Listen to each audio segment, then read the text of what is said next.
Polda Bali mengirimkan sejumlah bantuan kemanusiaan bagi korban bencana alam di Provinsi Nusa Tenggara Timur NTT. Pengiriman bantuan tersebut bertepatan dengan peringatan Hari Ulang Tahun Kemerdekaan Republik Indonesia ke-81, 17 Agustus 2026.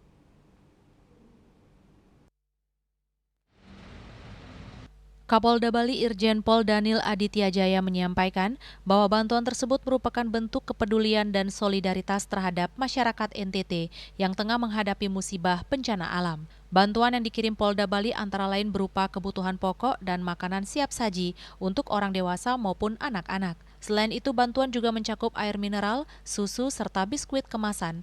Untuk mendukung kebutuhan para pengungsi, Polda Bali turut mengirimkan sejumlah perlengkapan seperti selimut, tempat tidur lipat, terpal, serta berbagai kebutuhan lainnya.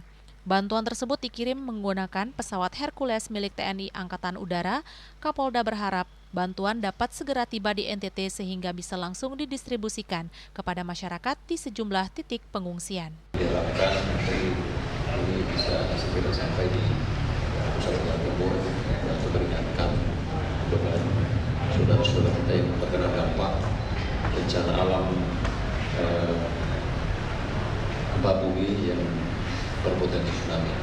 Selain bantuan logistik, Polda Bali juga berencana mengirimkan armada kendaraan dapur lapangan milik Satuan Brimob Polda Bali yang akan diberangkatkan bersama personel untuk membantu memenuhi kebutuhan makanan bagi para pengungsi.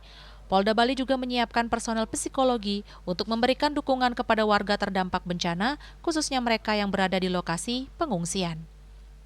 Raiswantara, Bali TV.